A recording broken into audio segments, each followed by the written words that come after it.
As- Alhamdulillah, Alhamdulillahi Rabbil Alamin, wassalatu wassalamu ala asrafil anbiya'i wal mursalin wa ala alihi wa ashabihi sayyidina rasulillahi ajma'in.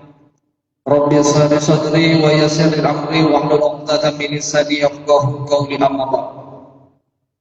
Yang saya hormati Bapak dan Ibu seluruh jamaah pengajian Tauhid Masjid Al-Falah yang insya Allah selalu mendapat rahmat dan hidayah Allah Subhanahu wa Ta'ala.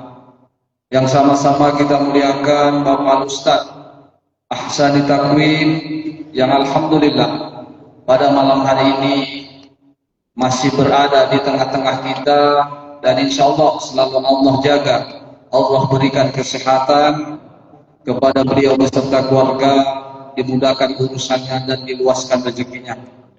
Yang insya Allah selalu mampu untuk membimbing kita, memberikan ilmu-ilmunya sehingga kita dapat mampu untuk menghadapi kehidupan di dunia ini dengan ilmu tauhid yang beliau miliki, dan juga kita insya Allah mampu untuk mengamalkannya. Alhamdulillah, puji syukur kehadiran Allah Subhanahu wa Ta'ala atas segala limpahan rahmat dan nikmatnya, serta atas izinnya jualan, sehingga Allah masih perkenankan kita mampu menggerakkan seluruh anggota badan tubuh kita guna berhadir di Masjid Al-Falah ini dalam rangka suatu kegiatan yang mulia, yaitu menuntut ilmu Allah, pengajian tauhid rutinitas kita setiap bulannya, yaitu setiap tanggal 1 di minggu pertama dan di minggu ketiga. Alhamdulillah pada malam hari ini dapat kita mulai kembali, karena kurang lebih selama 1 bulan penuh di bulan Syawal kita libur. Tapi alhamdulillah izin Allah pada malam hari ini kita dapat kembali memulai dan mengulang kaji kita. Insya Allah mungkin masih banyak saudara-saudara kita, teman-teman kita yang belum tahu. Insya Allah mungkin di minggu ketiga dapatlah kita berkabar bahwa pengajian kita telah kita mulai. Yang kedua, selawat dan salam kepada baginda Muhammad Sallallahu Alaihi Wasallam, Nabi junjungan alam. Semoga dengan senantiasa lidah kita mengucapkan kalimat Allahumma sholli ala Sayyidina Muhammad wa ala ali Sayyidina Muhammad, syafaat dari beliau benar-benar kita semua akan mendapatkannya. Amin ya rabbal alamin. Bapak dan Ibu, para jemaah yang dirahmati Allah Subhanahu wa Ta'ala, sebelum memulai kaji kita, marilah sama-sama kita mendengarkan pembacaan ayat suci Al-Quran yang akan dibacakan saudara Sareja. Kepada saudara Sareja, waktu dan tempat kami persilakan.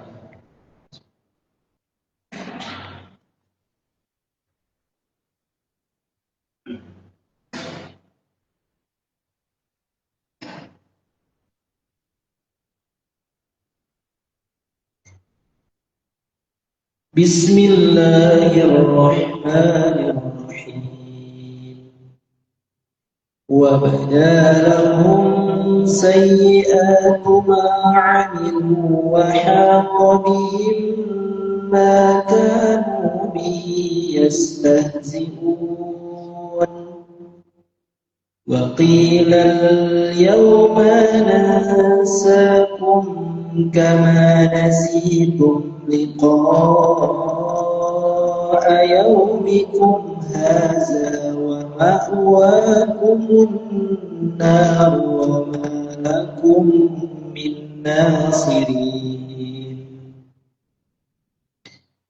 Zalikum bi annakum wattakhaztum ayatillahi huzuwan wa gharratkumul hayatud dunya falyawma la yakhrujuna minha wa la hum yusta'tabun.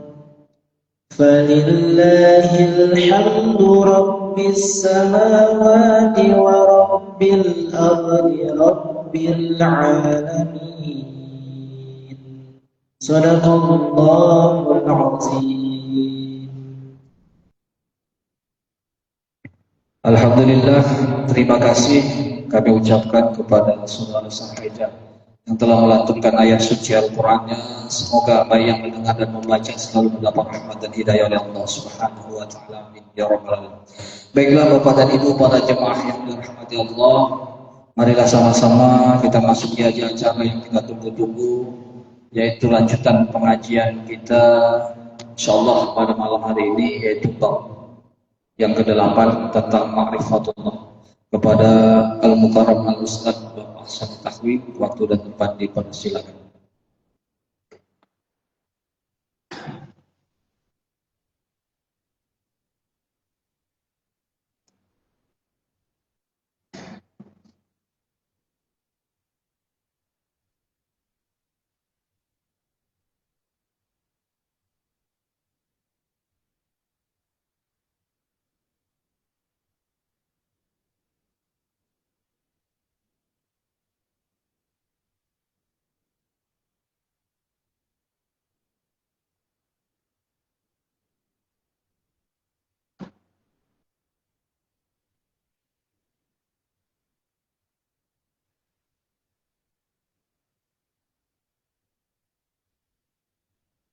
Assalamualaikum warahmatullahi wabarakatuh.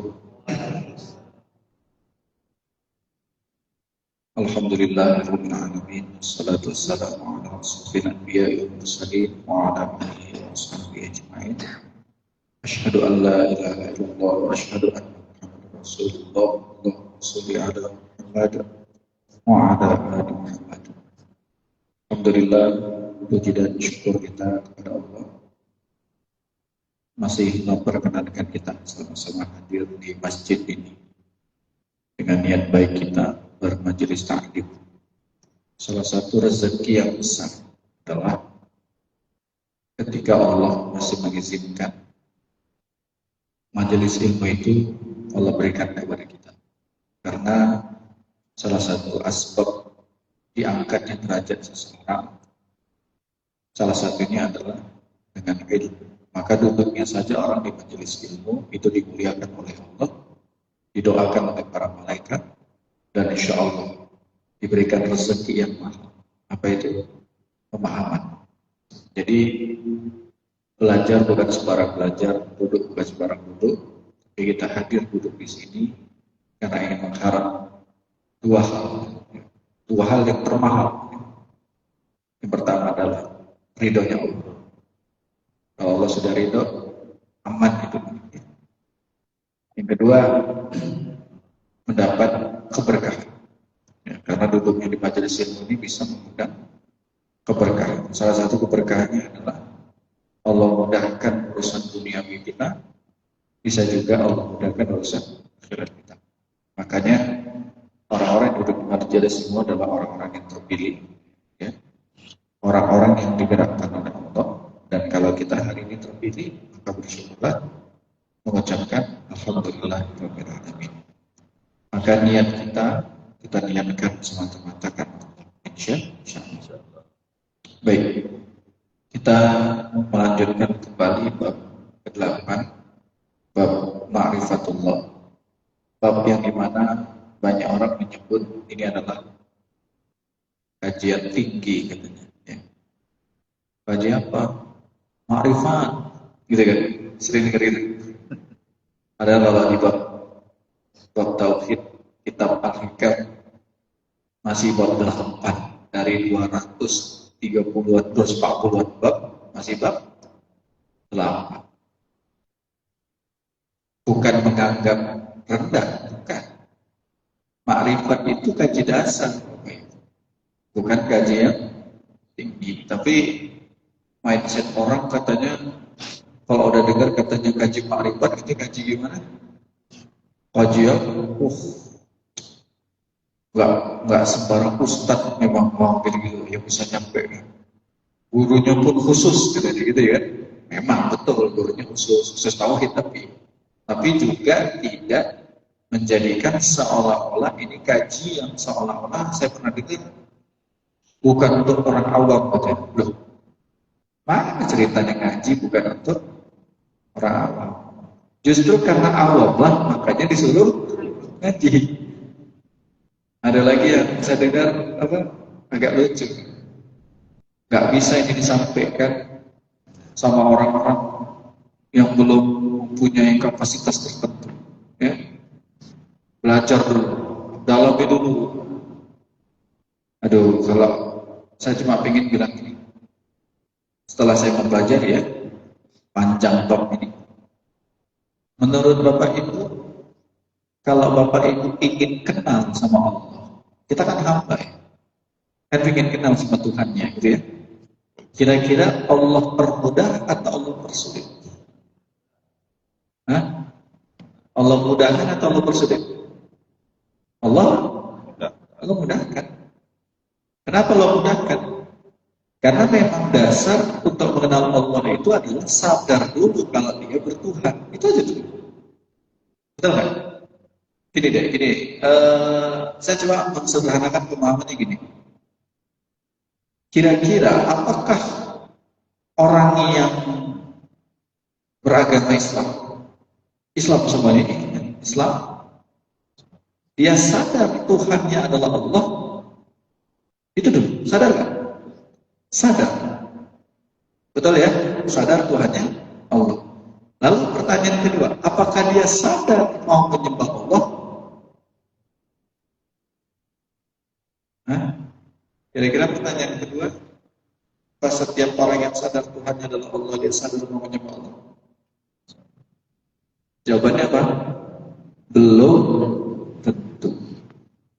Kenapa belum tentu? Karena tidak semua orang Islam dia sadar dia bertuhan. Makanya ada orang yang hari ini menjalankan agama itu tergantung selera. Selera dia. Suruh kerjai, nggak suruh, tinggalin. Cocok gas, nggak cocok nanti dulu. Ada lagi yang lebih parah. Masalah hukum perkara belakang. Yang penting kalau musuh gas aja dulu. Dosa kan nanti itu ada kan? Daerah mana? Ada. Bahkan ada orang yang sepanjang hidupnya nyembah Allah pun nggak pernah. Kalau ditanya Islam, STM-nya STM Islam. Nanti ada yang meninggal keluarganya, ya disolatin. Ada lagi di sini ditahlilkan Islam. KTP-nya Islam. Gitu ya. Nanti waktu puasa dia belum tentu lagi. Lebaran ikut, nggak boleh nggak. Kalau udah nggak puasa jangan sampai lebaran nggak katanya. Nah gitu. Nah sampai ada begitu, ada. Siapa yang puasa, siapa yang sibuk lebaran, ada kayak gitu. Puasa belum habis dia paling sibuk mikirin slok baru, sandal baru, dia paling sibuk. Salah nggak? Yang baik juga. Itu kan konsep syar'i. Tapi kalau bicara konsep ma'rifatullah ini bukan itu yang kita maksud. Karena orang-orang yang belajar ingin mengenal Allah itu modal pertamanya adalah kenal dulu siapa diri kita. Ada 3 pertanyaan penting Bapak Ibu. 3 pertanyaan adalah pertanyaan yang paling mendasar kalau ingin mengenal Allah. Apa pertanyaan pertama? 1, sadar kita ini dari mana? Kita dari mana Bapak Ibu? Dari Allah. Asal penciptaan kita dari mana? Dari tanah atau berlian? Tanah. Itu pertama. Pertanyaannya Pak, kita ini dari mana? Yang kedua, pertanyaan kedua, sadar sedang apa kita di dunia? Ini pertanyaan. Makna sedang apa ini pun luas. Di surah 51 ayat 56, apa yang Allah bilang? Di situ, wa ma khalaqtul jinna wal insa illa liya'budun. Tidak akan aku ciptakan jin dan manusia illa kecuali ya'bud, untuk menyembah. Makna untuk menyembah ini kan kita kita perluas. Salah satunya adalah tunduk. Nah, tanda ketundukan itu adalah menjalankan perintah. Menjalankan perintah yang wajib apa? Salat. Berarti tanda orang itu sadar di dunia ini dihadirkan oleh Allah, asal mulanya adalah disuruh sholat. Itu dulu. Nah, sholatnya kayak mana? Nah, masalah hukum fikihnya. Fikih sholat. Seperti apa kata Rasulullah SAW? Sholatlah kalian seperti melihat aku sholat. Itu dasar. Bapak Ibu sholat ikut cara Nabi nggak? Waktunya Rasulullah sholat satu hari berapa waktu? 5. Subuh, zuhur, asar, maghrib, isya. Terus kalau misalnya ada satu pengajian, sholatnya cuma 3 waktu. Ikut Nabi atau ikut siapa itu? Soalnya saya dengar itu. Sholatnya zuhur udah dianggap asar. Kalau ada maghrib udah dianggap sama isya sama. Berarti sholatnya berapa waktu? 3. Ini namanya mengenteng-entengi ibadah. Melinci Nabi. Nabi sholat 5 waktu Bapak Ibu. Dia berapa waktu? 3. Siapa yang ngajarin? Guru kami. Gak enak kita kalau belajar pakai kata guru itu. Dalilnya jelas. Ada yang lebih parah lagi. Ketika udah jelas pertanyaannya tadi yang kedua, apa yang kedua? Sedang apa? Mengabdi, menyembah, sholat. Ada yang lebih parah lagi. Sholatnya nggak pakai cara Nabi, pakai cara kelompok. Lucu nggak ini? Makanya orang-orang yang kelompok-kelompok itu kan pala kali saya lupa. Kenapa mereka pala? Toh kita nyampaikan kebenaran. Saya kan nggak banyak saya minta mana dalil kalian. Saya cuma minta nanya dalil. Saya punya dalil, saya bilang. Sholat di mana? Sini. Tuh, salah satu tempat di Medan tempat saya ngisi. Nggak ada tempat saya ngisi ada perkumpulan mereka. Apa kata mereka? Apa nggak sakit hati orang sholat? Dibilang gini, orang yang sholat di masjid itu, orang yang tahunya cuma nungging, nggak ngerti sholat yang sebenarnya. Ini sekali diajak debat, muter sini jauhnya, tumbang. Saya cuma nanya, di mana dalilnya sholat itu hanya sebatas mengingat? Oh, rupanya dipakainya dalil tertentu. Betul memang. Innani anallah la ilaha illa ana fa'budni wa aqimis shalah li dzikri. Surah 20 ayat 14. Saya tanya, asbabun nuzulnya apa ayat itu? Gak tahu. Lah, kacau menerjemahkan sebuah dalil ayat di Al-Quran, mencaplok, simpulin sendiri. Kalau dia nyimpulin sendiri untuk dia sendiri, no problem, tidak ada masalah. Masalah dia diajarkan ke orang. Oh, ternyata sholat itu lirikri untuk mengingat, dan sebaik-baik sholat adalah mengingat. Aduh, nggak tahu dia itu sholat siapa. Itu asbabun nuzulnya kisah Nabi Musa alaihissalam. Nabi Musa bertanya sama Allah, ya Allah, aku udah yakin Engkau Tuhanku. Lalu bagaimana aku punya iktikad lah, punya angkat kepadamu untuk mengabdi sholat. Sholat ingat aku. Makanya sholat para nabi sebelum Rasulullah itu nggak sama kayak sholat kita sekarang. Sholat Nabi Soleh beda, sholat Nabi Musa beda. Sempurnanya di mana? Rasulullah Shallallahu Alaihi Wasallam, itulah sempurnanya sholat kita. Makanya Rasulullah bilang, sholatlah kalian seperti melihat aku sholat. Clear. Makanya kalimat orang yang sholat itu sejatinya mengingat. Mengingat bukan berarti mengingat sesuatu. Kata Allah itu bukan sesuatu. Jelas belum? Ibu kalau mengingat orang yang jauh, ibu punya anak jauh misalnya. Ingat gak sama anaknya? Ingat? Berarti itu ingat sosok atau ingat apa? Sosok atau ingat yang gak tahu? Sosok. Allah itu sosok. Bukan. Terus saya tanya ulang, kalau gitu, sholat mengingat Allah. Apanya yang diingat? Demam dia di situ. Kalau sudah sholat, ya, ini supaya membantah yang bab kayak gitu ini. Ya, bukan kita merasa kita menang, bukan. Memang harus diluruskan kayak gitu. Ya. Kalau orang yang malas sholat, Bapak Ibu cocok kali masuk pengajian itu, karena sholat cuma ingat doang. Betul nggak? Udah? Terus sholat mengingat apa yang diingat. Bapak Ibu bisa ingat Allah? Coba ingat. Apa yang diingat? Hah? Sholat Allah. Ingat. Terus kalau kita nggak sholat, ingat. Apa yang diingat? Sosok kah? Sesuatu kah? Nah dari sini Bapak Ibu gugur pemahaman ma'rifatullah mereka. Gugur, gak bisa. Karena orang yang haus itu rasa atau sesuatu. Ayo, bingung nggak Bapak Ibu? Haus, rasa atau sesuatu? Rasa. Bisa Bapak Ibu jelaskan rasa haus itu kayak mana? Nah, rasa haus butuh sesuatu. Itu adalah kode bahwa dia butuh air. Nah, air ini sesuatu atau bukan? Sesuatu. Berarti yang dibutuhkan sebetulnya kita butuh airnya, sesuatunya, atau kita butuh pelepas dahaganya? Ayo, jawab kalian aja. Berat ini memang.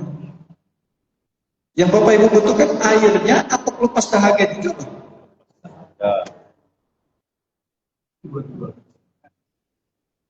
Kalau dua-dua kacau. Hah? Ini yang mereka anggap kajiannya tinggi. Enggak, analogi sederhana ini. Betul nggak? Bapak Ibu saya lagi haus nih, haus. Kata saya haus kan. Saya sebetulnya butuh airnya atau butuh hilang dahaganya? Hilang? Berarti ini apa? Ya ini air. Sampai bilang ini tekal lapar. Ya benar ini air. Berarti yang saya butuhkan air atau hilang dahaganya. Yang saya butuhkan adalah gimana caranya dahaganya hilang. Dan ternyata dalam hukum syar'i, tubuh ini kalau menghilangkan dahaga butuh yang namanya air. Makanya saya minum air. Sama nggak kayak saya kasih contoh? Bapak Ibu mengingat Allah. Mengingat Allah itu sesuatu atau bukan? Rasa atau sosok? Rasa. Dan untuk menyambungkan rasa itu butuh sesuatu. Sesuatu itulah sholat. Betul? Dan sholat itulah untuk mengisi rasa itu. Ngerti dulu? Berarti ketika orang sholat, Allahu Akbar. Maka jangan heran, sekali kita sholat depan tembok, bukan kita lagi depan tembok. Sholat kita di depan bokong orang ruku, sama ruku, umat pantat sebulan depan ruku. Kan bukan nyembah pantatnya. Ngerti Bu? Nah, karena kita nggak butuh sholatnya. Yang kita butuhkan adalah rasa kehambaan kita untuk menjemput sisi ketuhanan itu hadir dalam jiwa kita. Apa syaratnya? Sholatlah kamu kata Allah. Ngerti? Berarti kalau cuma ingat aja haus, berarti dia nggak butuh air. Jomplang nggak? Kalau sholat cuma ingat aja itu haus, tidak butuh air. Sombong. Coba, sesederhana ini analoginya, bisa Bapak Ibu terima? Nah pertanyaan saya, apakah tunggu kajian tinggi dulu baru dapat bab ini? Enggak kan? Ini dapat kan? Oh berarti aku haus, bukan aku butuh air. Yang kubutuhkan gimana caranya dahaga aku hilang. Betul gak? Nah sekarang saya tanya, Bapak Ibu perut mules, rasa bukan? Bapak Ibu butuh WC-nya atau butuh hilang mulesnya? Itu aja lah. Nah ini analogi agak jelek tapi nyambung. Sebetulnya Bapak itu butuh WC-nya atau butuh hilang mulesnya? Hah? Hilang mulesnya? WC gak penting itu, udah selesai hilang mulesnya kita tinggal itu, betul gak? Sama air ini, kalau lagi gak ada harga, depan mata tuh kita cuekin, betul gak? Karena kita gak butuh airnya. Berarti air ini adalah ikhtiar. Air ini adalah wasilah. Sholat itulah ikhtiar kita, sholat itulah wasilah kita mengenal siapa yang kita sembah. Allah Akbar. Udah, pertanyaan saya, tinggi kajian ini? Enggak, kan dasar kali, betul nggak? Tapi seolah-olah, ini kaji tinggi, wah orang sembarangan bisa. Allah Akbar. Nah, sampai sini paham apa Ibu? Nah, dalam pada paham sampai ke pertolongan. Nah, sekarang kita masuk ke bab yang mendukung bab ini. Pertanyaan kedua, ketika kita sudah menyembah Allah dengan sholat kita, apakah Allah butuh sholat itu? Tidak. Hah? Tidak. Kalau Bapak Ibu nggak sholat, kira-kira Allah turun nggak derajatnya? Aku nggak jadi Tuhan lagi gara-gara nyembah gitu. Enggak. Berarti Allah butuh nggak ibadah kita? Enggak. Al-ibadah li nafsi. Ibadah itu sejati untuk dirinya sendiri. Dan berarti kalau Bapak Ibu sholat menunjukkan apa? Allah nggak butuh sama sholat kita. Tapi dengan kita sholat menunjukkan kita butuh sama Allah, makanya sholat. Jelas? Jadi orang yang sholat itu menunjukkan kita butuh sama Allah. Allah. Kamu butuh nggak sama aku, kata Allah? Kalau butuh, datang sholat. Bukan untukku sholatnya. Sholatlah karena aku, bukan untukku. Ngerti? Sholatlah karena aku, kata Allah. Bukan untukku, karena aku nggak butuh sholat itu. Sholat itu kembali padamu. Jelas sampai sini? Berarti kalau Bapak Ibu sholat, bukan hanya sebatas mengukur kewajiban, tapi karena sadar betul, aku butuh sama Tuhanku. Coba angkat tangan yang datang kemari yang hidupnya tidak butuh dengan Allah. Katakan. Doain yang buku saya selesai. Saya punya buku, judulnya serem. Apa judul bukunya? Ya Allah, aku tidak butuh Engkau. Berani bacanya? Mau bacanya nanti ada siap bukunya. Ya Allah, aku tidak butuh Engkau. Itu judulnya. Dari judulnya menurut Bapak Ibu gimana? Dari judulnya ekstrim nggak? Ya, dari mana saya buat itu? Ya dari pengalaman kaji, pengalaman jumpa orang, pengalaman preman toba, pengalaman pembunuh bayaran toba, pengalaman koruptor toba, pengalaman yang ustaz tapi bejat ujungnya, cabul juga. Di mana salahnya? Hafiz 30 juz, 6 santri dimainkan. Di mana salahnya? Kan saya cari titik salahnya.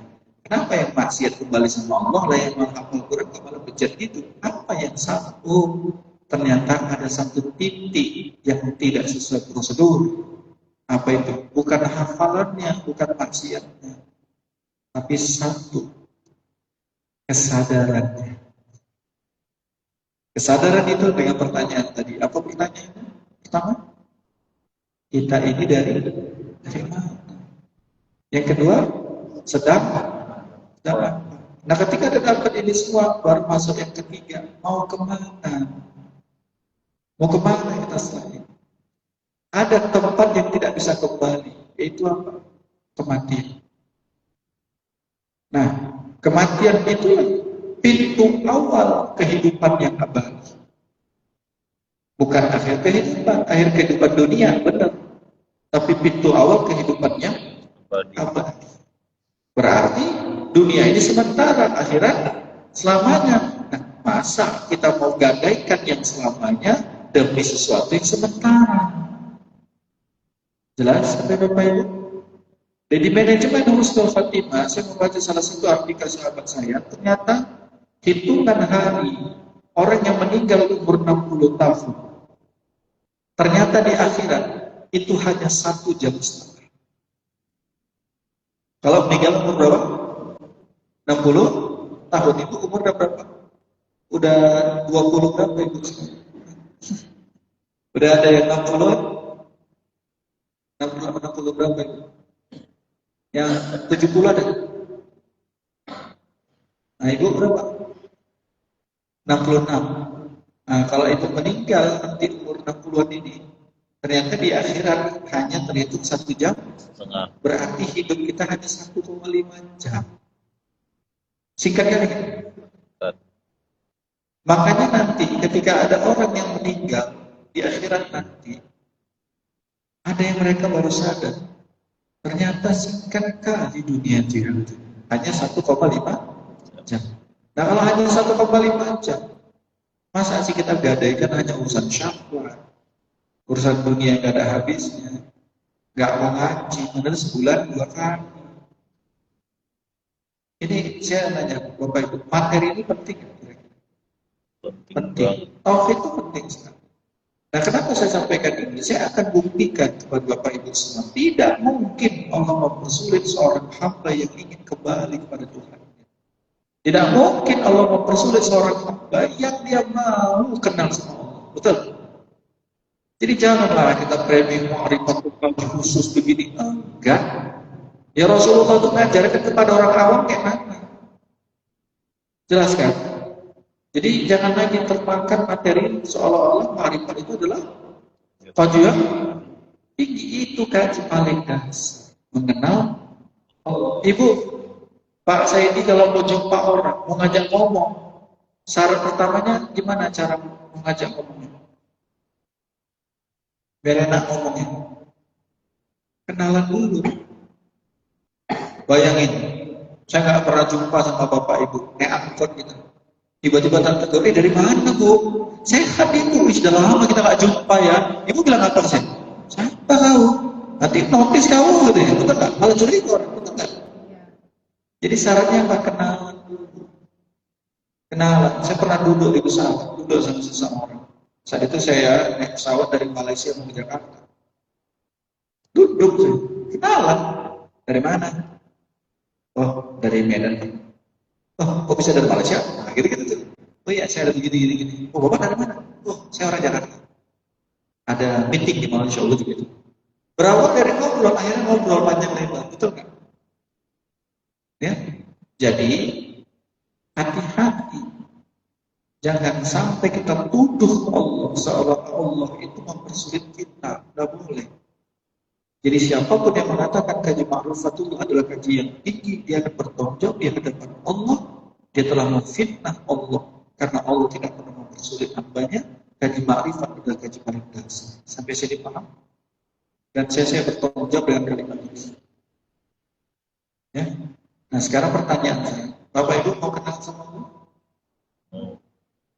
Oke, pertanyaan saya muncul. Kalau mau kenal sama Allah, ngandelin amal atau ngandelin kesadaran?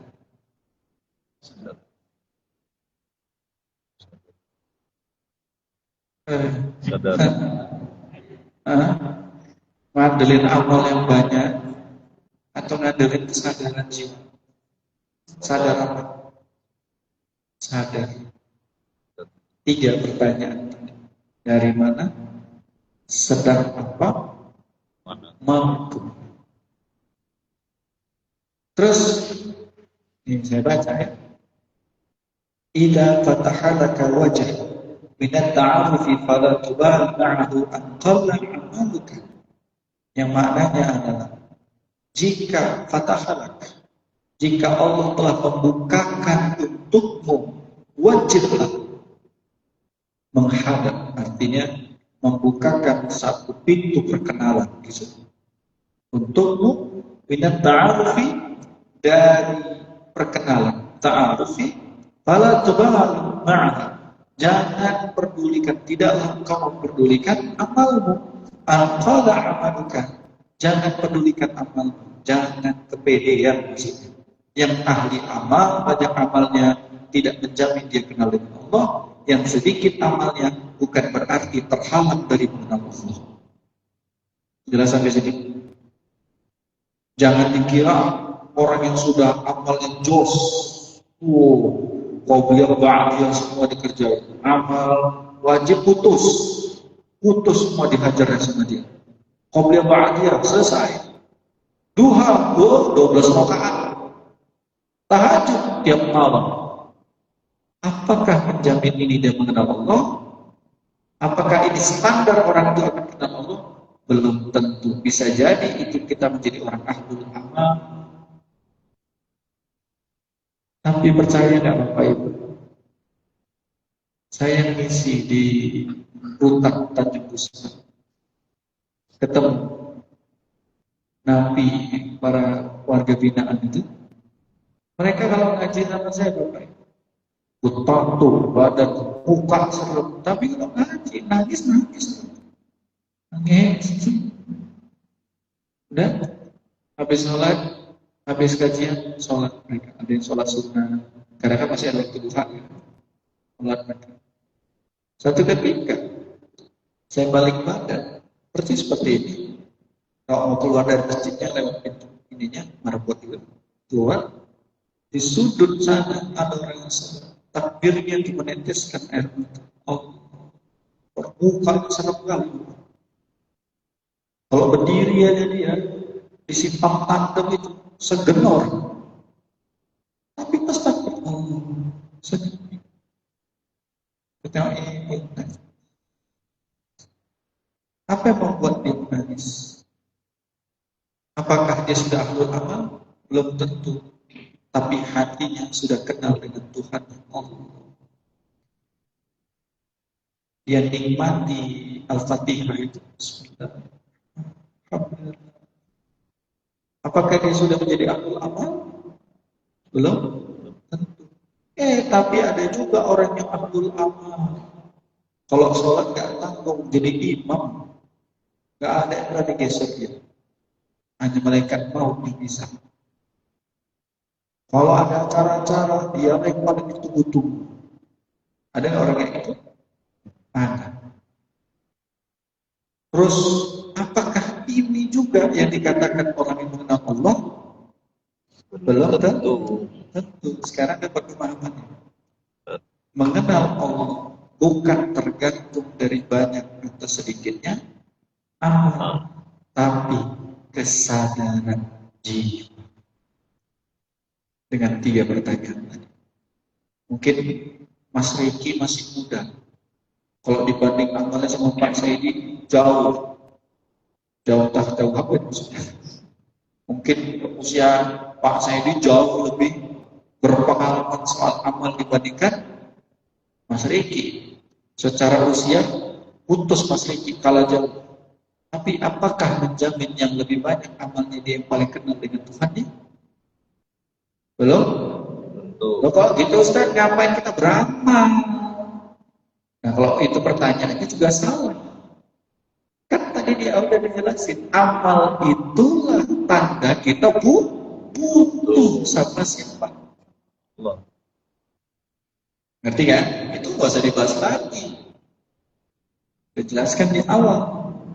Lalu ketika itu, anggaplah Mas Riki usianya masih muda saat ini. Belum nikah pun kan? Cepat sikit, Iran Israel udah main terus ini. Dan terus masih muda. Apakah menjamin Pak Saidi lebih hebat di mata Allah dibanding Mas Riki? Belum tentu. Apakah seorang Ustadz Salih yang duduk di sini di depan Bapak Ibu lebih hebat mengenal Allah yang dibandingkan yang dengerin? Belum. Bisa jadi saya menyampaikan ini dengan sepenuh rasa, tapi ada orang yang sedang duduk di sini menangis batinnya mendengar kajian ini. Itu lebih baik di hadapan Allah daripada yang nyampe. Boleh jadi ada orang yang tulus datang dari rumah, bolak-balik nanya, Pak Sidi, kapan ngaji? Bertanya kapannya itu ada kerinduan dalam hatinya ingin mendengarkan nasihat-nasihat mengenal tentang Allah. Itu sudah ma'rifatullah. Udah ngaji dia? Belum, masih cuma nanya, tapi gak pernah datang juga. Ini cepiye kalau kayak gini. Bukan itu ya Mas. Ya. Ada orang yang datang dari rumah naik sepeda motor, jalan kaki. Hanya untuk apa? Hanya untuk mengejar satu panggilan. Hayya 'alas shalah.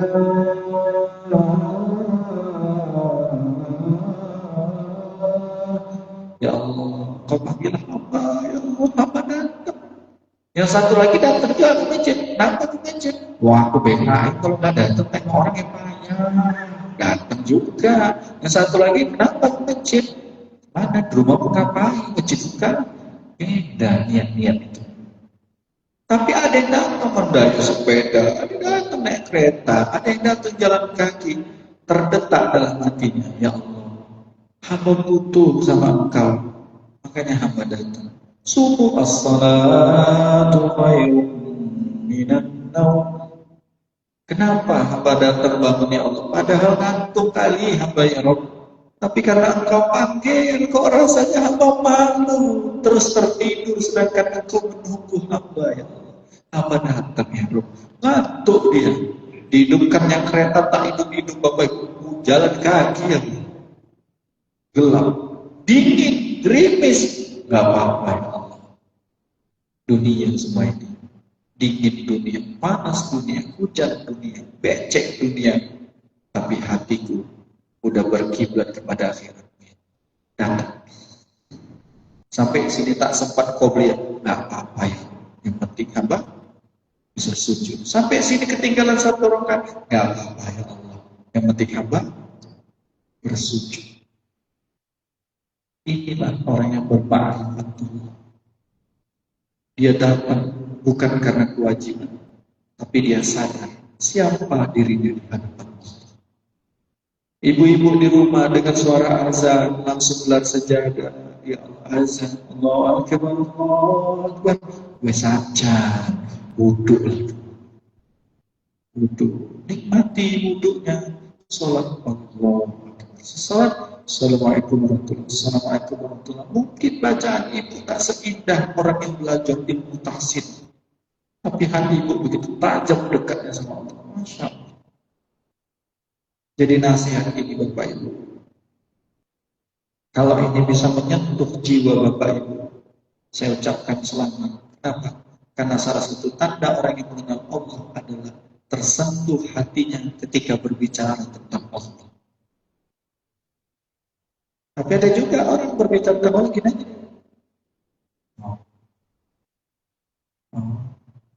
Yang ijan, jampi, kesyariatan, ada. Jadi ketika Bapak Ibu merasa di sini hati, ya Allah. Dan kalau rasa ini Bapak Ibu pertahankan, insya Allah rasa itu terbawa sampai sakaratul maut, maka Allah wafatkan husnul khatimah. Terjadi. Haus aku tak butuh air ya Allah. Yang aku butuhkan gimana dahaga hilang. Perut mules aku tak butuh WC-nya. Aku butuh gimana rasanya mules ini bisa hilang. Begitu juga dengan sholat. Ya Allah, bukan sholatnya, tapi engkaunya. Makanya aneh kalau ada orang yang sholat ria. Loh, berarti dia sholat ke Allah atau kepada makhluk? Aneh kalau ada orang bersedekah cuma ingin dapat status ahli sedekah. Loh, Allahnya mana? Aneh Bapak Ibu kalau orang yang ngaji cuma dapat status pengajian. Dari mana? Ngaji lah. Loh, bukan itu. Makanya orang yang kenal dengan Allah, semakin dia ngaji, semakin tunduk kepada Allah, semakin rendah hatinya di depan makhluk. Bukan semakin meninggi. Jadi kalau ada orang yang ngaji makin meninggi, dia kalau ustaz lain gak bisa menghibur kami. Ini ngaji apa? Ini namanya ngaji berbalut penyakit iblis. Apalagi gurunya kayak gitu, udah muridnya kena semua itu. Kalau udah ngaji sama saya, jangan ada lagi ngaji sama ustaz lain. Ustaz lain tak paham materi kita. Telinga saya panas saya dengar Bapak Ibu. Kenapa ini pengajian berbalut iblis? Ada yang kayak gitu. Sombongnya seorang guru adalah ketika dia kecewa muridnya belajar dengan guru yang lain. Itulah sombongnya seorang guru. Skip hati dia. Pindah ke sana dia ya. Pindah ke sana dia ya. Saya nampak pak saya ini ngaji juga sama guru tauhid lain. Sakit hati saya. Berarti sombong saya. Harusnya saya senang. Alhamdulillah. Tak semua ilmu ada padaku. Mungkin dia dapatkan dengan ustaz yang lain yang tidak dia dengar dariku. Begitu sikap rendah hati itu. Ini malah ditahan. Jangan mau wajib lain dulu. Jangan mau wajib lain dulu. Wah, guru apa kayak gini? Keluar aja kalau ada guru kayak gitu. Ini bukan guru namanya. Ngerti Bapak Ibu? Ini kan kok kayak kenapa? Saya hanya menyampaikan hal-hal yang paling fundamental, yang paling urgensi di tengah masyarakat, doktrin guru, ya kan? Saya Bapak Ibu ngobrol sama teroris. Coba tak tanya dulu kenapa lah bang bom habis itu? Di penjara Bapak Ibu. Iya, begini cara mainnya. Begini. Dari mereka saya belajar. Begitu luar biasa doktrin itu. Hafalnya dong, hafal 7 juz atau 8 juz beliau itu. Kok bisa kalah dengan doktrin? Itulah ketika ilmu itu tidak tembus dalam jiwa. Makanya orang yang dengan ilmunya suka berdebat, di sini ilmunya. Oh, kurang pas. Ada. Apalagi ada orang yang hari ini pengen puji. Pengen ku dengar kayak mana Ustaz itu nyampaikan. Aduh. Sini. Kenapa mukanya seru sekali semua ini? Kita baru ngaji ini. Udah, sekarang saya akan buktikan lagi. Tidak ada kajian tinggi. Semua dimulai dengan anak tangga. Betul? Bapak Ibu naik tangga. Sadar nggak udah berapa tingkat tangga yang Bapak Ibu lewati? Nggak sadar. Tiba-tiba, loh, udah sampai sini. Loh, udah sampai sini. Ya, Bapak Ibu, berapa tahun saya udah ngaji di kota Rantang ini sampai sekarang nggak pernah bawa rantang satu pun. Ya kan? Ngaji di sini, nggak sadar anak tangga telah masuk dia Bapak Ibu dulu bangsanya mau aja kok sekarang sabar. Itu udah masuk ke dalam jiwa. Dulu saya bau sedikit, bacok, bakso, main, bak cocok, labrak. Kok sekarang? Ya gue sekarang. Kok dari mau tuh masuk gitu ilmunya. Oh ngaji di mana? Kayak mana ngajinya? Oh sebulan pokoknya mantep dan gitu aja. Gak ngerti dia jelasinnya. Karena ilmu itu bukan untuk dijelaskan, tapi ilmu itu untuk dipahami. Coba saya tanya, Bapak Ibu, dia tanya orang, ma'rifatullah itu apa? Bapak Ibu bilang apa? Nah, Pak Denny dia tanya orang, kok ngaji ma'rifat Ustaz Sandi? Apa itu ma'rifatullah?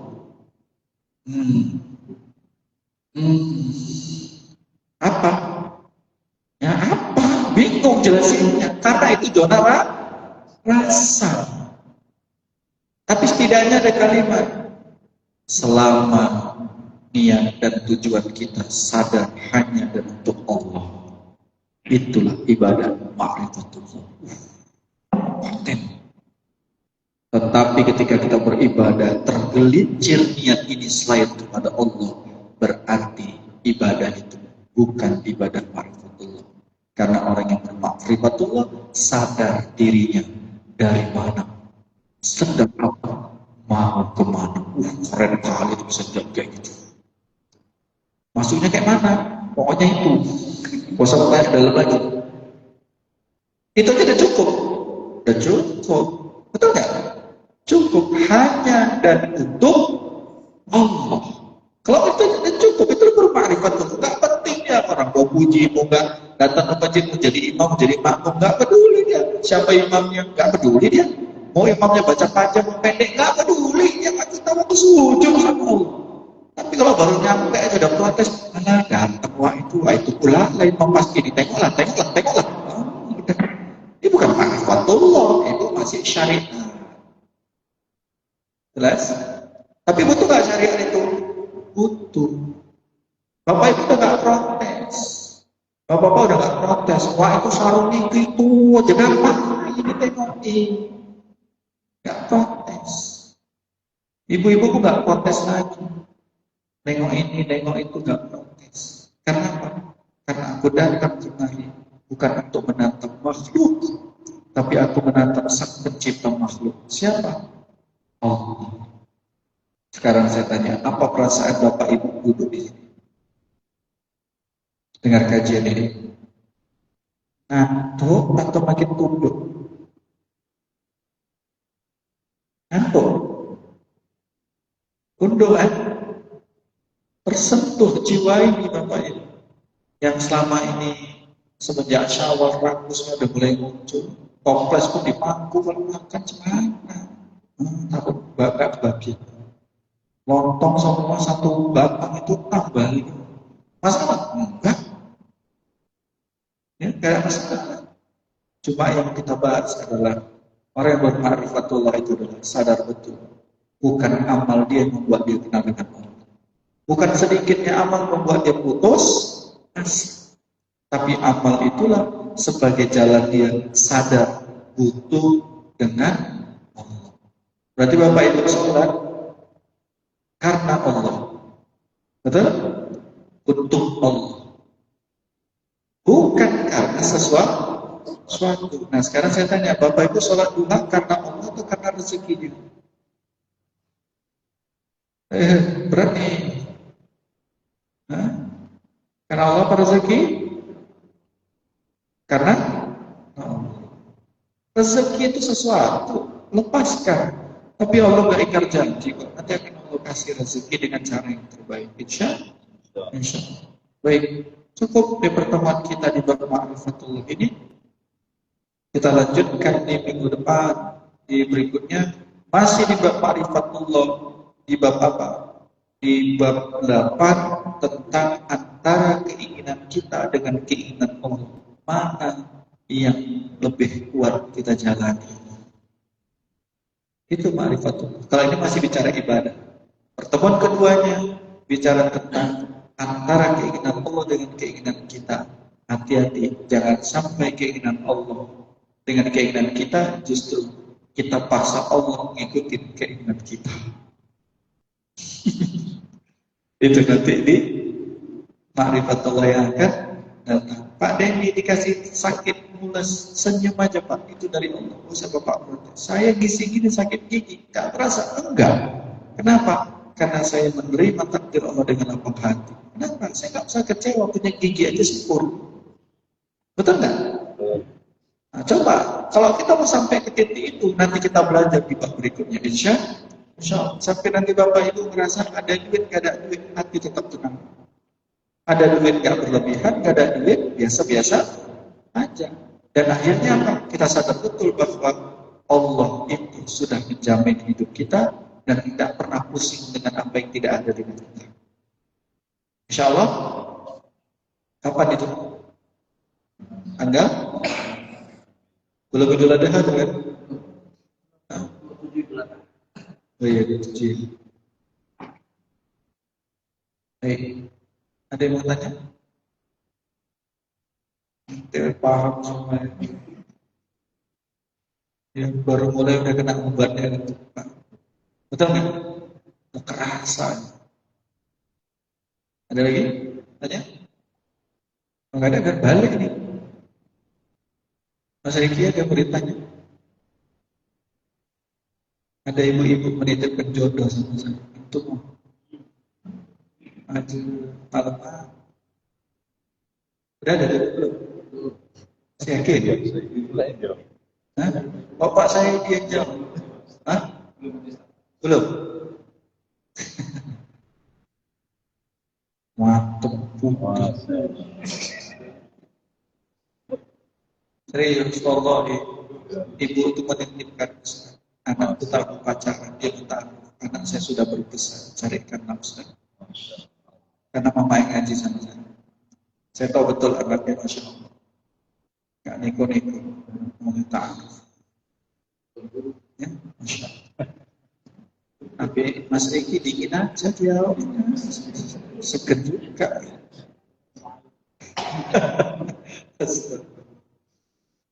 Baik, kalau nggak ada, kita pulang ya.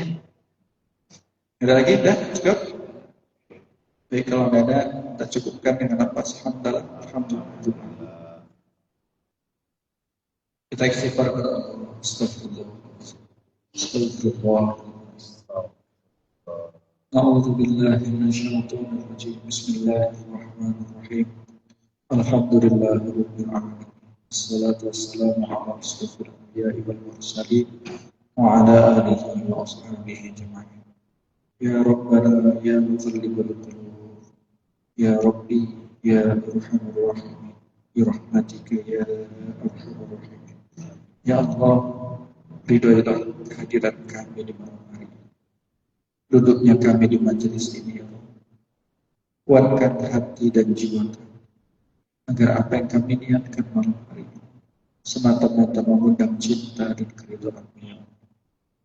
Bimbing hati dan jiwa kami, ya Allah, menjadi hamba yang bersyukur, menjadi hamba yang bersabar, menjadi hamba yang kuat dalam akidah dan menegakkan syariat istiqomah sampai akhir hayat kami nanti, ya Allah. Ya Allah, ampunkan dosa dan hilaf kami, ya Allah. Ampuni salah dan kekeliruan kami. Ampunilah, ya Allah, masa lalu kami, ya Allah. Ampuni pasangan hidup kami. Ampuni anak-anak kami, ya Allah. Ampuni kedua orang tua kami. Ampuni mertua kami. Dan ampunilah orang-orang sekeliling kami. Rabbana atina fid dunya hasanah wa fil akhirati hasanah wa qina adzabannar. Sallallahu wasallam alaihi walhamdulillahirabbil alamin. Barakallahu fikum. Assalamualaikum warahmatullahi wabarakatuh.